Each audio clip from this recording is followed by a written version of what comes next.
Bom dia, queridos alunos do segundo ano. Estamos aqui em mais uma aula de matemática, em nossa aula 4 de matemática. Nesta aula, iremos abordar o capítulo 2, funções trigonométricas. Os principais tópicos abordados serão funções periódicas e arcos côngruos. Comigo, professor Manuel. Então vamos lá, sem muita enrolação. Quero ser bem objetivo nessa aula, então vamos para o próximo slide. Estas aqui são as questões norteadoras da aula 4, de funções trigonométricas, certo? E o que eu quero dizer com essas questões norteadoras? Que esses aqui são os principais tópicos abordados, e se você prestar atenção à nossa aula, né, se você estiver atento à aula, você vai conseguir, com certeza, responder cada uma dessas questões. Então, observem aí cada uma das questões. Eu já compartilhei aí no WhatsApp, no grupo do WhatsApp de vocês, certo? Então, fiquem atentos e tentem responder essas 4 questõezinhas norteadoras em nossa aula, certo? Com certeza a gente vai abordar esses tópicos. Então vamos lá. Funções periódicas, nosso primeiro tópico. Então vamos aqui. Muitos fenômenos naturais, físicos e sociais têm comportamento cíclico ou periódico, isto é, que se repetem a cada determinado período de tempo e podem ser modelados por funções trigonométricas. Modelados aqui, tipo uma função de essa palavra modelado quer dizer que uma função trigonométrica pode descrever esses fenômenos naturais, físicos ou sociais, certo? Vamos aqui ao nosso exemplo. Em uma cidade litorânea, em determinada época do ano, a maré baixa acontece por volta das 12 horas e das 24 horas, e a maré alta ocorre às 6 horas e às 18 horas. A função trigonométrica a seguir modela de modo aproximado a altura h da maré em metros nessa época. Ou seja, essa função aqui descreve a altura da maré através dessa função trigonométrica. Como é um evento cíclico, a maré alta sobe, a maré baixa desce. Ela sobe de novo e desce de novo. Ou seja, é cíclico, vai se repetindo. E as funções trigonométricas conseguem descrever esse fenômeno, conseguem modelar esse fenômeno, ok?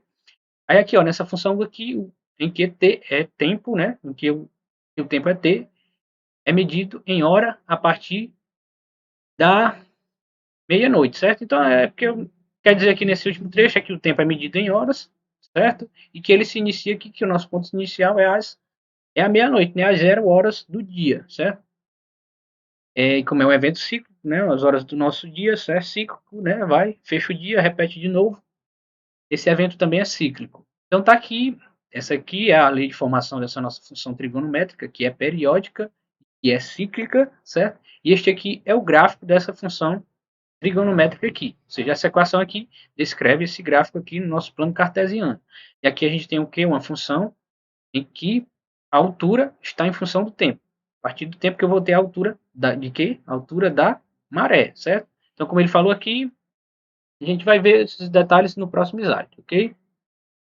Dando continuidade aqui, né? Observe que essa função descreve o comportamento periódico da maré, como mostra o gráfico a seguir. Ou seja, essa função aqui, h de t, que tem essa lei de formação aqui, e é uma função trigonométrica. Se é uma função trigonométrica, essa função vai ser periódica, certo? Ela é cíclica, ela fecha um ciclo e repete esse mesmo ciclo, certo?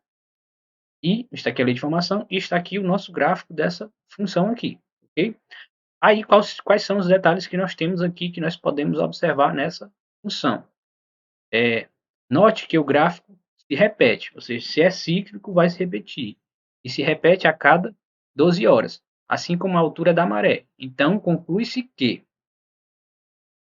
a maré alta atinge 2,5 metros de altura e ocorre às 6 horas e às... Aqui está errado, é 18 horas. Certo? Vou corrigir bem aqui.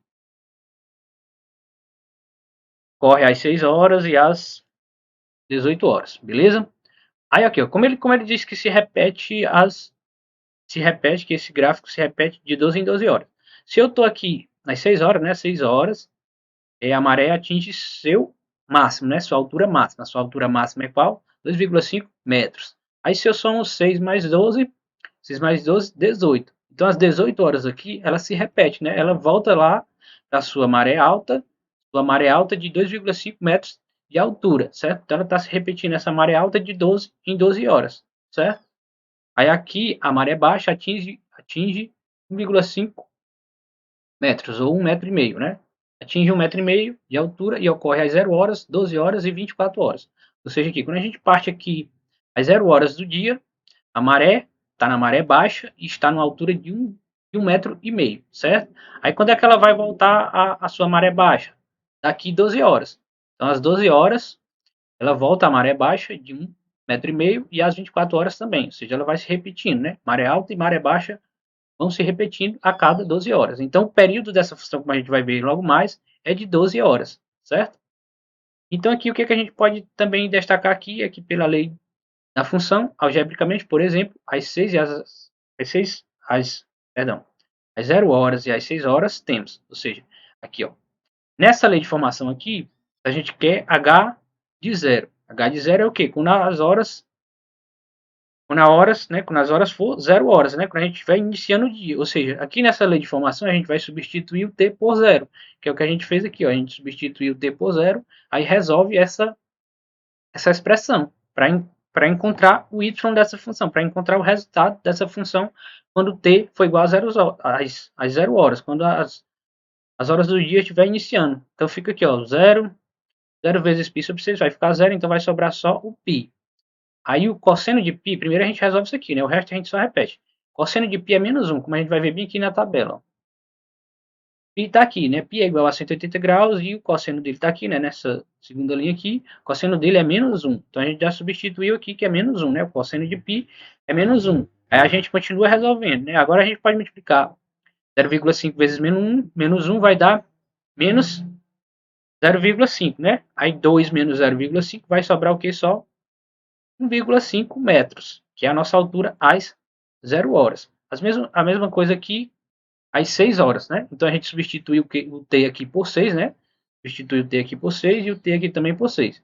Então tá aqui, né? Repete todo esse resto aqui da lei de formação da função e substitui só o t aqui por 6. Aí a gente continua resolvendo aqui. 6 vezes π sobre 6, a gente vai cancelar 6 com 6, né? Deixa eu pegar a canetinha aqui para me cancelar. Vou cancelar 6 com 6, vai ficar só π mais π. Π mais π é o quê? 2π. Aí vamos voltar lá para a tabelinha. 2π equivale a 360 graus e o cosseno dele é 1. Então a gente já substituiu aqui, né? Cosseno de 2π é 1. Então vai ficar 1 vezes 0,5 vai dar 0,5. 0,5 mais 2 dá 2,5. 2,5 o quê? 2,5 metros na maré alta. Isso aqui é a resolução. A gente está encontrando a imagem dessa função a partir do tempo que é em horas, certo? A gente substituiu as horas na lei de formação da função e obteve sua imagem, que é a sua imagem y. Então, e aqui a gente tem a imagem da maré baixa e aqui a gente tem a imagem da maré alta, né? Nesse caso, da primeira maré baixa e da primeira maré alta, né? A primeira maré baixa é de 1,5 metros e a primeira maré alta é de 2,5 metros, ok? Então, isso aqui é a modelagem matemática, ou seja, a gente está descrevendo a maré alta e baixa pela essa lei de formação dessa função trigonométrica, ok? Isso é modelagem, isso é função periódica e é dessa forma que a matemática descreve vários fenômenos do nosso cotidiano, ok? Então, vamos seguir. Vamos agora à definição de função periódica, certo? Vamos definir essa função periódica. Uma função f de R em R, ou seja, seu domínio é o conjunto dos números reais e seu contradomínio também é o conjunto dos números reais. É chamada de função periódica quando existe um número real positivo p, tal que, para todo x pertencente ao conjunto dos números reais, f de x é igual a f de x mais p. Ou seja, aqui, ó, por exemplo, aqui nesse nosso exemplo aqui que a gente já viu. Aqui, quando o f de o f não, que aqui é h, a função é h. O h de 6 vai ser igual a h de 6 vai ser 2,5. E o h de 18, quando eu substituir o t aqui por 18, eu também vou obter o quê?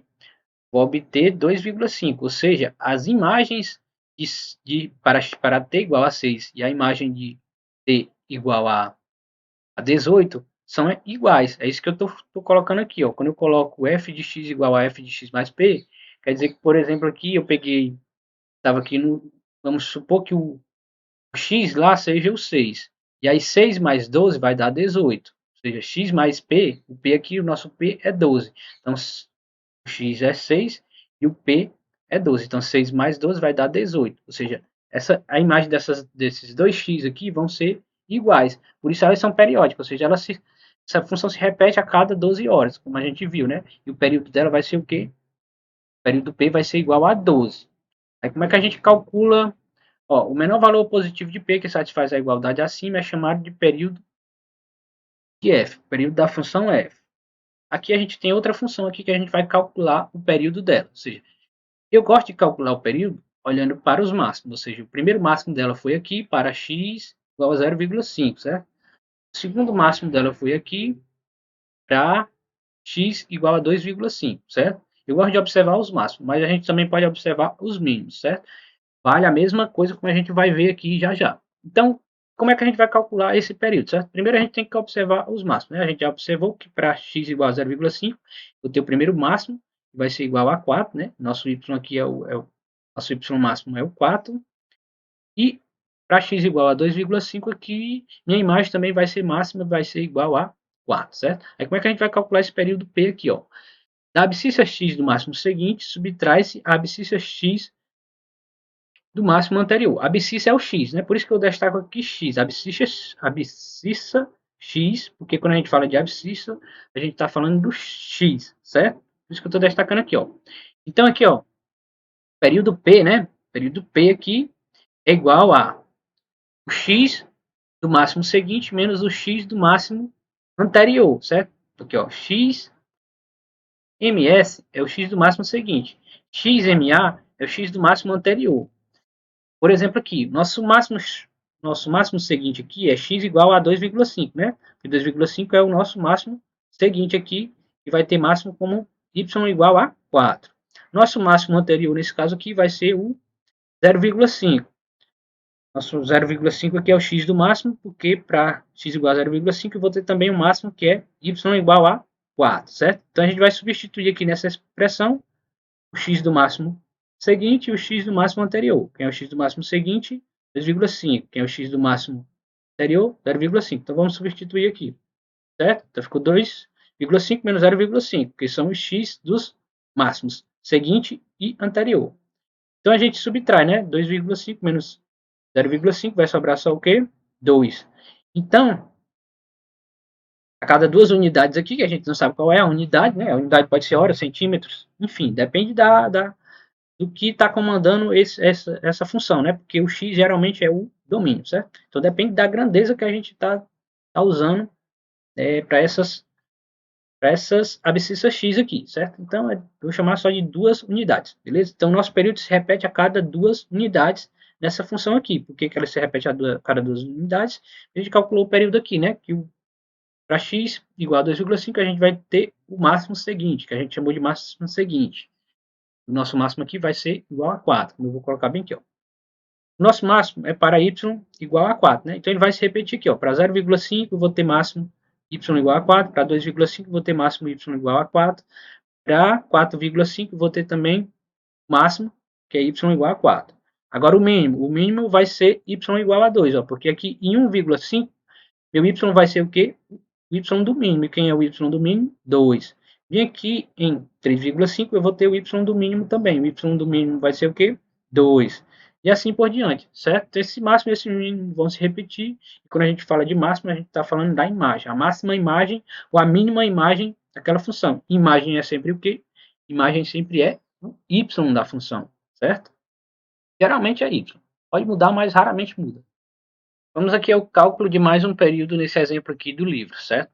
Nesse exemplo aqui a gente vai usar os mínimos dessa função, certo? Porque foi o que o exemplo usou aqui. Mas a gente eu não vou olhar muito para essa resolução aqui não, certo? Então vamos ler aqui. No plano cartesiano ao lado foi traçado o gráfico da função periódica g. Analisando o gráfico, identificar o período dessa função. A gente vai usar aqui para calcular o período os mínimos dessa função, certo?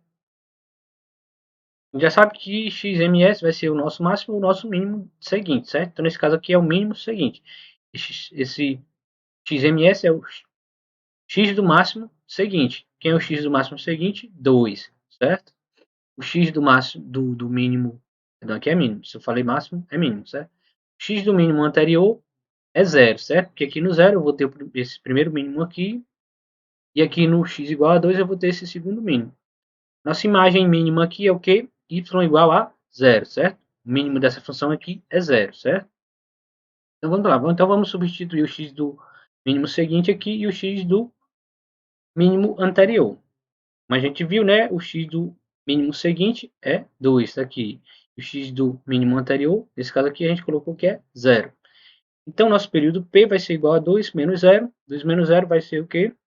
2. Ou seja, o período dessa função é 2. A cada duas unidades, ela se repete, né? Porque aqui de menos 2, eu somando, de menos 2 eu somando 2, eu vou ter zero. Aí ela volta para o mínimo aqui.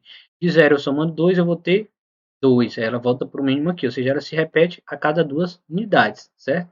Por isso que aqui, ó, a função periódica f de x tem que ser igual a f de x mais p. Ou seja, aqui para x, né, para um x qualquer, por exemplo, aqui para x igual a zero, eu tenho 0 mais 2. Essa imagem de G de 0 vai ser igual à imagem de G de 2, porque para G de 0 eu vou ter imagem 0. Para G de 2, que é o x igual a 2 aqui, eu vou ter imagem 0 também. Então, portanto, o período dessa função aqui é 2. A cada duas unidades ela se repete. E a gente calcula dessa forma aqui. X do mínimo seguinte menos x do mínimo anterior. O máximo, né? Só inverte que é máximo ou mínimo, certo? Mas eu prefiro olhar para o máximo. Mas tanto faz, máximo ou mínimo, beleza? Desse cálculo. Então vamos destacar aqui o máximo e o mínimo dessa função aqui também. O máximo aqui a gente pode deduzir que é 1, né? Se de 0 até aqui a unidade é 1, aqui também vai ser mais ou menos a mesma, vai ser do mesmo tamanho, né? Então de 0 até aqui também deve ser 1. O gráfico aqui não colocou, mas aqui deve ser a unidade 1 do eixo y. Então o máximo dessa função aqui é 1. E o mínimo aqui, o mínimo que está no eixo x, o mínimo dessa função, o mínimo y dessa função é 0, certo? O mínimo é 0 e o máximo é 1 dessa função. Ok? Arcos côngruos. Arcos que têm a mesma extremidade no ciclo trigonométrico são chamados de arcos côngruos. Por exemplo, percorrer, nós vamos percorrer, né? Percorrendo 60 graus, menos 300 graus, 420 graus e menos 660 graus, certo? Esses quatro arcos aqui, a gente vai ver que são equivalentes. Então, vamos percorrê-los aqui no nosso ciclo trigonométrico. Primeiro aqui, né?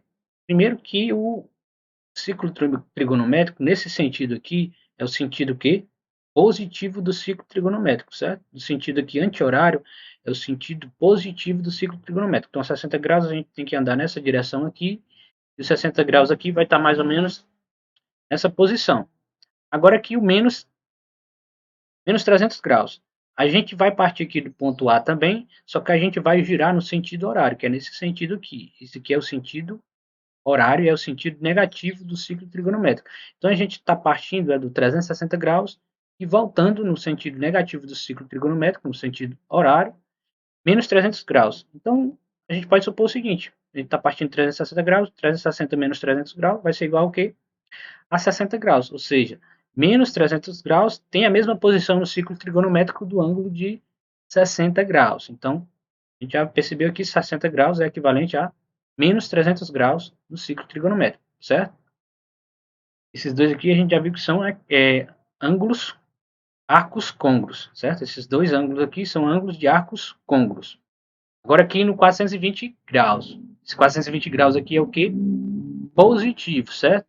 Então a gente partiu aqui do ponto A, né, que é o ponto do ciclo trigonométrico de 0 graus ou de 360 graus, mas como o arco aqui é positivo, a gente vai partir do 0 graus aqui, girando no sentido anti-horário, que é o sentido positivo do ciclo trigonométrico, até fechar uma volta completa. Uma volta completa equivale a 360 graus. A gente fechou uma volta completa e girou mais 60 graus, ou seja, 360 mais 60 graus vai ser igual a 420 graus, ou seja, o arco de 420 graus também é equivalente a 60 graus, certo? Ele deu um giro completo, mais 60 graus, e parou na mesma posição no ciclo trigonométrico, na mesma posição do ângulo de 60 graus. Ou seja, esses três aqui também são arcos côngruos. Agora aqui menos 660 graus. Beleza. Se é negativo, a gente vai partir do ponto A, que é o ponto de 360 graus, né? Porque a gente vai girar no sentido anti-horário, certo? A gente vai anti-horário não, perdão. Como o arco é negativo, a gente vai girar no sentido horário, que é o sentido negativo do ciclo trigonométrico. Então a gente vai partir do 360 graus e subtrair menos 660 graus. Vai restar o quê?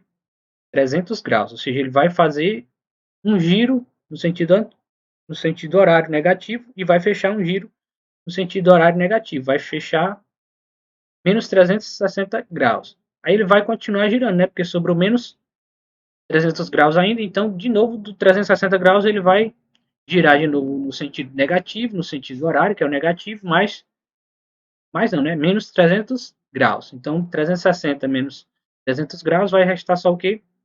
60 graus. Ou seja, menos 660 graus, ele vai fazer um giro completo de 360 graus negativo, mais 300 graus negativo. A gente já viu que menos 300 graus negativo já é côngruo a 60 graus. Então, a gente vai perceber aqui que o arco de menos 660 graus é negativo e também equivalente a 60 graus. Por quê? Porque ele fez um giro completo e mais menos 300 graus, né? Mas fez um giro completo de menos 360 graus mais menos 300 graus. Se ele deu mais um giro de menos 300 graus, ele parou aqui na mesma posição do ângulo de 60 graus. Então, esses quatro ângulos aqui são o quê? Quatro ângulos de arcos côngruos. Esses quatro ângulos têm a mesma posição no ciclo trigonométrico. Se eles têm a mesma posição no ciclo trigonométrico, eles são o quê? Arcos côngruos, certo? E a gente representa dessa forma aqui, ó. 60 graus é côngruo a 30. E tá faltando os sinais negativos. Deixa eu corrigir bem aqui rapidinho. Pronto, né? 60 graus é congruente a menos 300 graus, que é congruente a 420 graus, que é congruente a menos 660 graus. Certo? Então, esses quatro arcos aqui são arcos côngruos. O que são arcos côngruos? São arcos que têm a mesma posição no ciclo trigonométrico. Eles podem ter dados mais voltas, mas se ele parar na mesma posição no ciclo trigonométrico, ele vai ser um arco côngruo, certo? É isso. Vamos seguir. Exemplos aqui de arcos côngruos, certo? Vamos resolver aqui, ó. Primeira coisa aqui, ó. A gente vai ter que desenhar o ciclo trigonométrico e marcar a imagem de cada número abaixo. Ou seja, a gente vai marcar esses arcos aqui no ciclo trigonométrico, certo?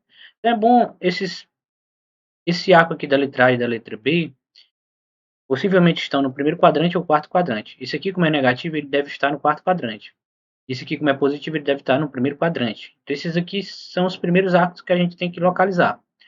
Como esse da letra C aqui, ó, o denominador dele é o quê? 6. Tem o mesmo denominador desse da letra A. Então, possivelmente, eles são arcos côngruos. Ou seja, esse arco da letra A possivelmente é côngruo, é um arco côngruo equivalente a esse arco da letra C. Mesma coisa aqui no arco da letra B. Percebe que o denominador dele é 4 e o arco da letra D aqui, o denominador dele também é 4. Ou seja, os arcos, possivelmente os arcos da letra B e da letra D são arcos côngruos. Ok? Então vamos lá. Então vamos transformar esse arco aqui π sobre 3 em graus. Então a gente substitui o π por 180 graus, né? Porque 180 graus equivale a π radiano. Então a gente substitui. 180 dividido por 6 vai dar 30 graus. Então esse arco aqui é o mesmo arco de 30 graus. Ou seja, π sobre 6 radiano equivale a 30 graus. Ok? Letra B aqui a gente tem menos π sobre 4 radiano. Então vamos transformar em graus. Substitui de novo π sobre π por... Vai substituir π por 180 graus, está aqui. 180 graus dividido por 4 dá 45. Então, esse arco aqui de π sobre 4 menos π sobre 4 radiano vai estar no quarto quadrante ali e vai estar a menos 45 graus de 360 graus. Então, vamos calcular logo aqui. A gente sabe que esse arco aqui é negativo, então ele vai partir de 360 graus e vai voltar no sentido horário menos 45 graus. Então, 360 menos 45 graus vai sobrar 315 graus, ou seja, esse arco positivo aqui de 315 graus equivale a esse arco negativo de 45 graus. Eles são côngruos.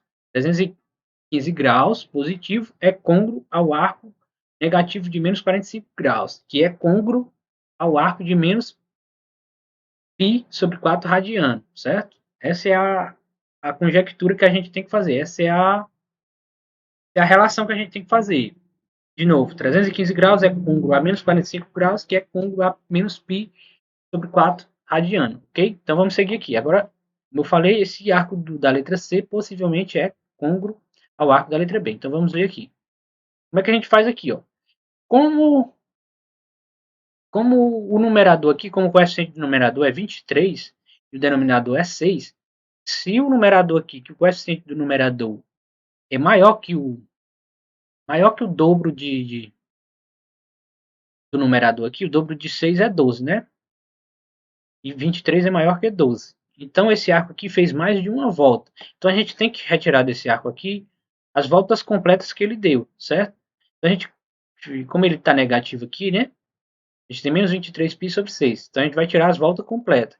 Então, como ele está negativo, a gente soma. Se ele tivesse positivo, a gente subtraía, certo? Ele está negativo, a gente vai somar 12π sobre 6. Por quê? Porque 12π sobre 6 é uma volta completa, né? Porque 12 dividido por 6 vai dar 2, né? Então, ficaria 2π. E 2π é o quê? É uma volta completa. Ou seja, quando a gente está somando 12π sobre 6 aqui, a gente está subtraindo uma volta completa, certo?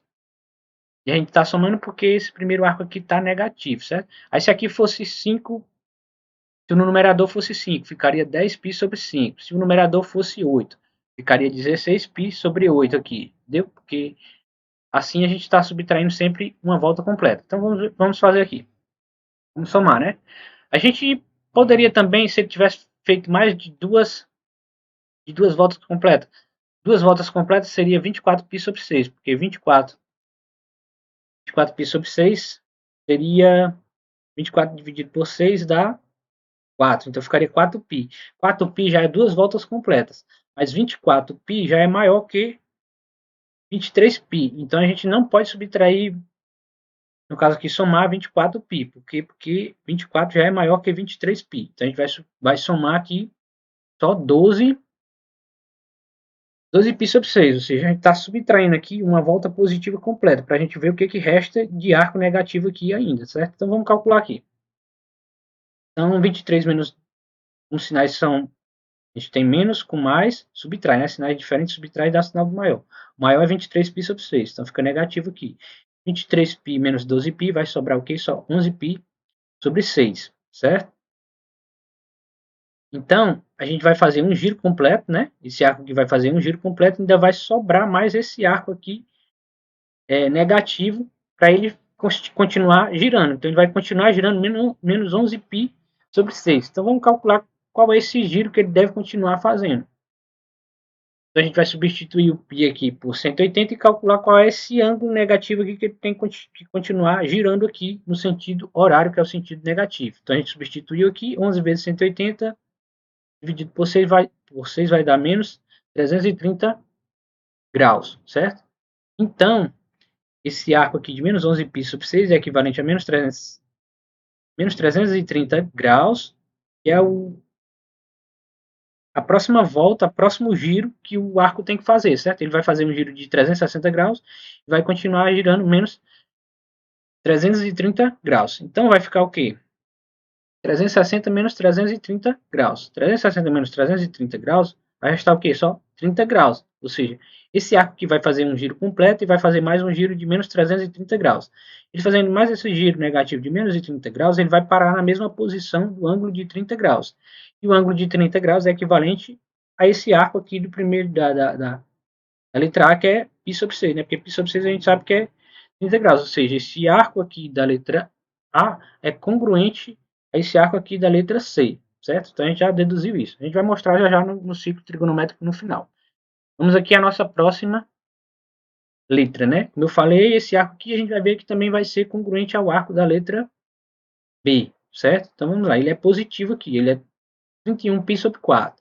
A gente vai colocar 31π sobre 4 menos, como ele está positivo aqui é menos, né? Aqui era negativo, então era mais. Como 31 é maior que o dobro de 4, né? O dobro de 4 é 8. E 31 é bem maior que 8 Então a gente vai subtrair 8π aqui, menos 8π sobre 4, né? Porque 8π sobre 4 é uma volta completa, porque 8 dividido por 4 é 2, ficaria 2π, e 2π é uma volta completa. Então a gente está subtraindo uma volta completa. Então vamos lá. Só que eu posso multiplicar 8 por 2, né? 2 vezes 8 dá 16. Ainda está longe de 31, então eu posso multiplicar por 3. 3 vezes 8, 24. 24 ainda está longe de 31, né? Então eu posso multiplicar o 8 por 4. 4 vezes 8, 32. 32 já é maior que 31, então não posso multiplicar por 4. O máximo que eu posso multiplicar o 8 é por 3. Ou seja, isso quer dizer que ele está dando mais de 3 voltas completas, certo? Então eu vou multiplicar o 8 por 3. Então fica 3 vezes 8, 24. Então, em vez de eu subtrair só 8π sobre 4, se eu subtrair só 8π sobre 4, eu estou subtraindo só uma volta completa. Aí, quando eu multiplico 8 vezes 3, 8 vezes 3, 24.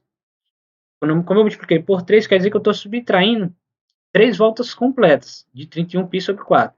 É para ver o que resta de giros, além das 3 voltas completas que ele vai dar. Ele vai dar 3 voltas completas e ainda vai restar mais um giro. Aí quando eu subtraio 24π sobre 4, eu estou subtraindo as 3 voltas completas para ver o que vai restar. Então vamos subtrair aqui. 31π menos 24 vai sobrar 7π sobre 4. Então ele vai dar mais esse giro positivo aqui, 7π sobre 4. Então vamos calcular quanto é esse giro de 7π sobre 4. A gente substitui o π por 180, 7 vezes 180 dividido por 4 vai dar 315. Ou seja, 315 graus equivale a menos 45 graus, que equivale também a menos π sobre 4 radiano. Ou seja, menos π sobre 4 radiano é congruo a 31π sobre 4, que é congruo, esses dois ângulos também são congruos a menos 45 graus, né? Principalmente aqui menos π sobre 4 é congruo a menos 45 graus, e a gente sabe que o arco congruo a esse arco negativo aqui, o arco congruo positivo equivalente a menos 45 graus é 315 graus. E esse arco aqui ele dá 3 giros completos e mais um giro de 315 graus. Esse 315 graus é equivalente a 7π sobre 4. Então a gente deduz que todos esses arcos aqui são côngruos, estão na mesma posição. Posição de menos 45 graus ou na posição positiva de menos 315 graus. Vamos ver aqui no ciclo trigonométrico.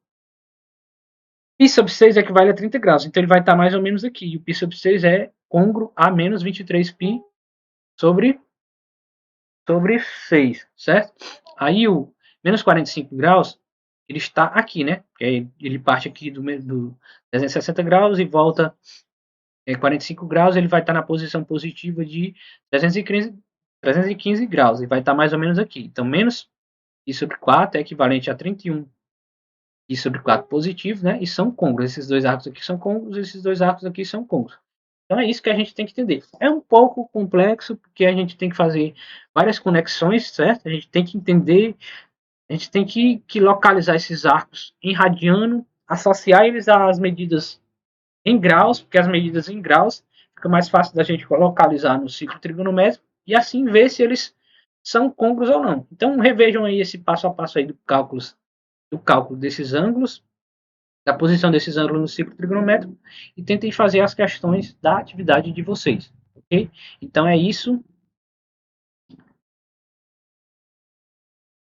Muito obrigado a todos vocês, alunos online presentes nessa aula virtual. Amanhã temos mais uma aula de matemática, encerrando a nossa semana amanhã. Então, valeu, bons estudos e até a próxima. Tchau!